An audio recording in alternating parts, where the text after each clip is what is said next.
में आज हम बात करेंगे स्नोमैन लॉजिस्टिक के मैनेजमेंट के साथ। और कंपनी लॉजिस्टिक मैनेजमेंट से जुड़ी सर्विसेज देती है और ई कॉमर्स के तेज़ी से बढ़ते दायरे से लॉजिस्टिक कंपनियों के लिए काफ़ी मौके भी बनते हुए दिखाई दे रहे हैं।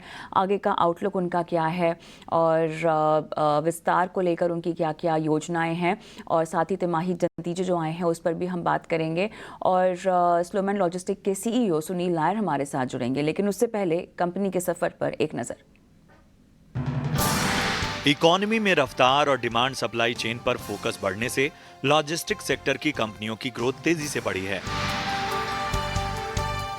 ई कॉमर्स का लगातार बढ़ता दायरा लॉजिस्टिक्स मैनेजमेंट सेक्टर में निवेश के साथ साथ क्षमता विस्तार भी हुआ है और इस सेक्टर में snowman logistic and integrated temperature control logistics service provider बनकर उभरी है। पूरे देश में अपने टेम्परेचर कंट्रोल्ड वेयर हाउस के जरिए कंपनी सेंसिटिव प्रोडक्ट समेत सर्विस की बड़ी रेंज मुहैया कराती है। इसमें फिफ्थ पार्टी लॉजिस्टिक्स प्रोवाइडर समेत company warehousing, transportation, distribution और कंसल्टेंसी को शामिल करती है। कंपनी का फोकस क्लाइंट की जरूरतों के मुताबिक सोर्स टू स्टोर सॉल्यूशंस देना। कंपनी के क्लाइंट में QSRs, retail, food industries, e commerce, specialised chemical कंपनियां शामिल हैं। कंपनी के चौथी तिमाही के नतीजे मिले जुले रहे। आय में इजाफा हुआ है जबकि मुनाफा घटा है। कंपनी के नतीजों समेत ग्रोथ के गाइडेंस और क्षमता विस्तार की योजनाओं पर बात करने के लिए हमारे साथ जुड़ गया है स्नोमैन लॉजिस्टिक का मैनेजमेंट।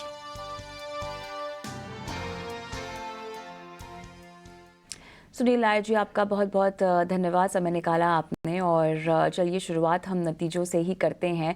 तो रेवेन्यू और ऑपरेटिंग परफॉर्मेंस में तो इम्प्रूवमेंट दिखाई दी है, लेकिन नेट प्रॉफिट में थोड़ी सी कमी आती हुई दिखाई दी है। साथ ही ये बताएं इसके पीछे क्या फैक्टर्स आपको नज़र आ रहे हैं। और क्योंकि हम एक ऐसे समय की ग्रोथ की बात कर रहे हैं और सेक्टर की बात कर रहे हैं जहाँ पर क्षमताएँ बहुत ज़्यादा है ग्रोथ विस्तार को लेकर, तो अब आने वाली तिमाहियों में खासतौर से हम इस नए वित्त वर्ष की पहली तिमाही में ग्रोथ के लिहाज से अगर बात समझना चाहें तो आपको कहाँ कहाँ मौके दिखाई दे रहे हैं, और नेट प्रॉफिट में कमजोरी को लेकर आप क्या कहना चाहेंगे सर?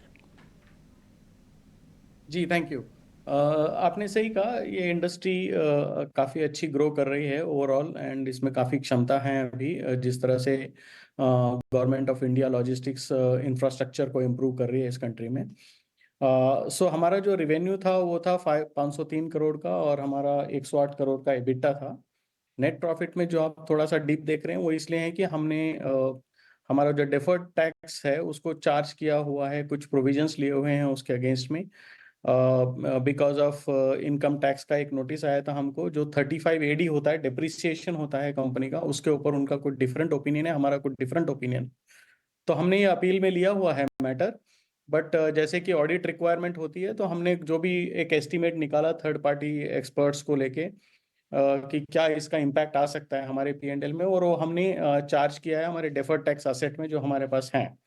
तो इसमें कैश आउटगो कुछ नहीं है, लेकिन ये एक रिपोर्टिंग मैटर है तो हमको रिपोर्ट करना है। तो वी हैव रिपोर्टेड दैट, और उसकी वजह से आपको नेट प्रॉफिट थोड़ा कम दिख रहा है। अदरवाइज ऑन ईयर बेसिस ये पिछले साल से काफ़ी अच्छा होता।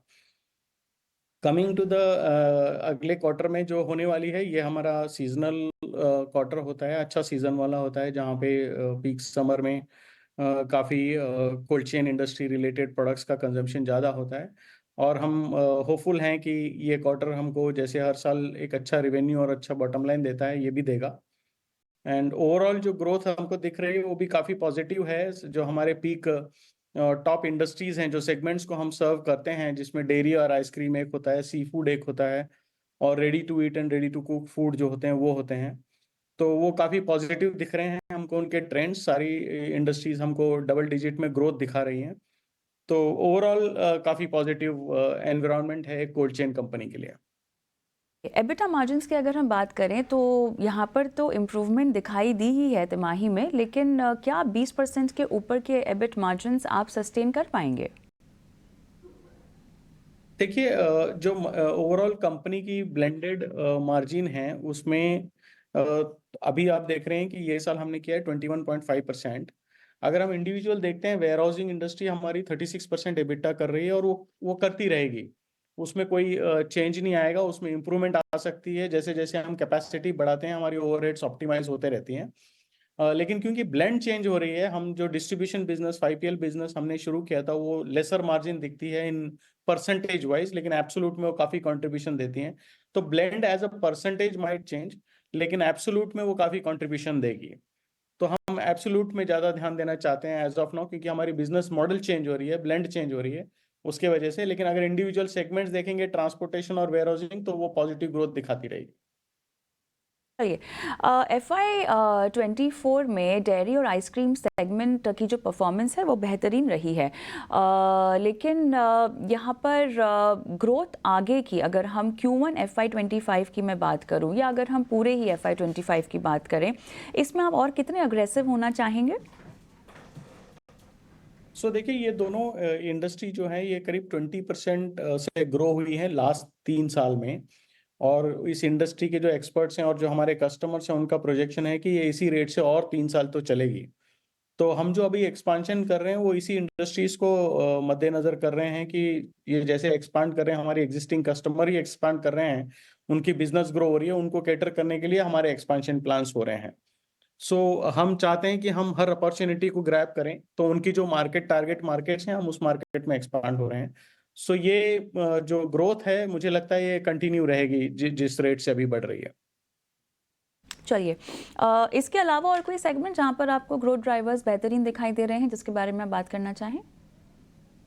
जो ready to eat and ready to cook segment है, ये काफ़ी अच्छा सेगमेंट है और इसमें काफ़ी ग्रोथ हमको दिखने में आ रही है। कन्फेक्शनरी दूसरी इंडस्ट्री है जिसमें हमको काफ़ी अच्छा ग्रोथ दिख रहा है। जिस तरह से कन्फेक्शनरी इंडस्ट्री और टिपिकल रिलेटेड इंडस्ट्रीज हैं, स्नैक्स इंडस्ट्रीज, तो ये दो इंडस्ट्री और हैं जिसको हम क्लोजली मॉनिटर कर रहे हैं और उस हिसाब से अपनी बिजनेस स्ट्रेटजीज बना रहे हैं। वित्त वर्ष में जो उभरते हुए सेगमेंट्स आपने कहे, उनमें आप कितनी ग्रोथ आंक रहे हैं और कितना मार्केट शेयर आंक रहे हैं? मार्केट शेयर का एस्टिमेशन थोड़ा वेग होगा, क्योंकि काफ़ी अनऑर्गेनाइज सेक्टर भी इन इंडस्ट्रीज को सपोर्ट करते हैं, जिसका कोई क्वांटिफिकेशन है नहीं हमारे पास। पर यस, हमारा ये सारे इंडस्ट्री मिलके 60% कंट्रीब्यूट करते हैं अभी, और हम चाहेंगे कि हम ये परसेंटेज को मेंटेन करें। जो भी एडिशनल डबल डिजिट ग्रोथ ये इंडस्ट्रीज कर रही हैं, वो हम ग्रैब करें और ये 60% रेवेन्यू कंट्रीब्यूशन इसी इंडस्ट्री से लाएं। थोड़ा सा जोग्राफिकल एक्सपेंशन की भी बात करना चाहेंगे। कोलकाता, लखनऊ में तो खैर प्रोजेक्ट्स हैं ही। ये बताएं कि यहाँ पर एक्सपेक्टेड प्रोजेक्ट्स जो ऑपरेशनल होने वाले थे बाय Q2 FY 25, उनका स्टेटस क्या है और इनसे इंक्रीमेंटल रेवेन्यूज़ की कितनी संभावना है बढ़ने की? देखिए, हमारा जो लखनऊ वाला प्रोजेक्ट है वो जुलाई में ऑपरेशनल हो जाएगा, और हमारा कोलकाता प्रोजेक्ट जो है वो सितंबर में ऑपरेशनल हो जाएगा। इसके अलावा हम ग्रोथ कर रहे हैं कृष्णापट्टनम में। हमारा एक फैसिलिटी ऑलरेडी है जो 3 साल से 100% यूटिलाइजेशन में चल रहा है। वहाँ पे हम और एक फैसिलिटी बना रहे हैं। उसके बाद हम भुवनेश्वर में एक्सपांड करेंगे, वहाँ भी हमारा फैसिलिटी है जो 3-4 साल से 100% पे है, तो उधर हम एक्सपांड करेंगे। नया लोकेशन जो उसके बाद आने वाला है वो है नागपुर।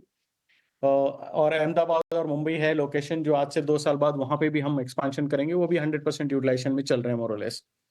ग्रोथ प्लान तो काफ़ी है। अगले 2 साल में हम एक्सपेक्ट करते हैं कि हमारी वेयर हाउसिंग बिजनेस की रिवेन्यू इस एक्सपांशन के वजह से करीब 30% से बढ़ जाएगी। ये जो हम इन्वेस्टमेंट कर रहे हैं इससे, और कुछ हम लीज में भी ले रहे हैं जो बिल्ड टू सूट मॉडल में। ये सब मिला के अराउंड 30% हमारी वेयर हाउसिंग रेवेन्यू बढ़ जाएगी अगले 2 साल में, वो हमारा एक्सपेक्टेशन है। चलिए, इसी के साथ बहुत बहुत धन्यवाद आपका। आपने समय निकाला और तमाम सवालों के जवाब भी आज हमारे दर्शकों को दिए हैं। जुड़ते हैं और बताते हैं आपको कि स्नोमैन लॉजिस्टिक में आपको अब क्या करना चाहिए। राघवेंद्र, इस तिमाही के नतीजों में तो नेट प्रॉफिट में थोड़ा सा डिप आया है, लेकिन आगे जो क्षमता विस्तार है और जिन कैटेगरीज को ये तवज्जो देना चाहते हैं, क्या लगता है कुछ नयापन और बेहतर तस्वीर प्रॉफिट के लिहाज से नए वित्त वर्ष की तमाम तिमाहियों में? स्नोमैन लॉजिस्टिक्स का अगर Q4 अर्निंग्स देखेंगे और अगर फुल ईयर अर्निंग्स को एक साथ देखा जाए, हमें लगता है इसका जो EPS है, अर्निंग पर शेयर है, उसमें थोड़ा सा इजाफा हुआ है। फुल ईयर अर्निंग हमें लगता है जो करंटली 1 रुपी का है और स्टॉक 60 के मल्टीपल पे ट्रेड कर रहा है, तो ये EPS 1 रुपए से बढ़कर 1.25 1.30 का हो जाएगा EPS। और इसको सेम मल्टीपल अगर देते हैं तो एक 84-85 का टारगेट बनता है, जो कि 30 से 35% का अपसाइड रहेगा स्नोमैन लॉजिस्टिक्स में 1 साल की अवधि के लिए। कंपनी ने एक डेफर्ड टैक्स के लिए प्रोविजनिंग करी है, तो ब्रॉडली रिजल्ट्स काफी अच्छे रहे हैं, ऐसा हम देखते हैं। एबिटा मार्जिन वाइज स्टॉक्स का परफॉर्मेंस अच्छा रहा है। कंपनी के 45 वेयर हाउसेज हैं, 20 सिटीज में प्रेजेंस है। नॉर्थ ईस्ट में एस डीपेस गुवाहाटी, साउथ में एस डीपेस कोचीन। तो ये स्केल पर अगर कोई भी कंपनी का इसमें जो स्नोमैन लॉजिस्टिक्स का एक पैन इंडिया नेटवर्क है, वो एक अनपैरेलल्ड नेटवर्क है और स्टॉक में इसके कारण एक हायर मल्टीपल पे हमेशा ट्रेड करता रहेगा। एक पॉजिटिव ट्रिगर स्टॉक में ये रहा है, इसमें प्रमोटर होल्डिंग थोड़ी सी बड़ी है, 44% से बढ़कर 45% हुई है, जो कि हम एक पॉजिटिव कैटलिस्ट देखते हैं। तो यहाँ से भी स्नोमैन लॉजिस्टिक्स को बाय किया जा सकता है। Earning upgrade, promoter holding increasing और एक pan India presence, 91% capacity utilisation पे इसके वेयर हाउसेस चल रहे हैं। एक बहुत इंप्रेसिव नंबर है 91% कैपेसिटी यूटिलाइजेशन। तो इन्हीं को सबको मद्देनजर रखते हुए स्नोमैन लॉजिस्टिक्स ये प्राइस पर बाय कर सकते हैं 84-85 के टारगेट के लिए।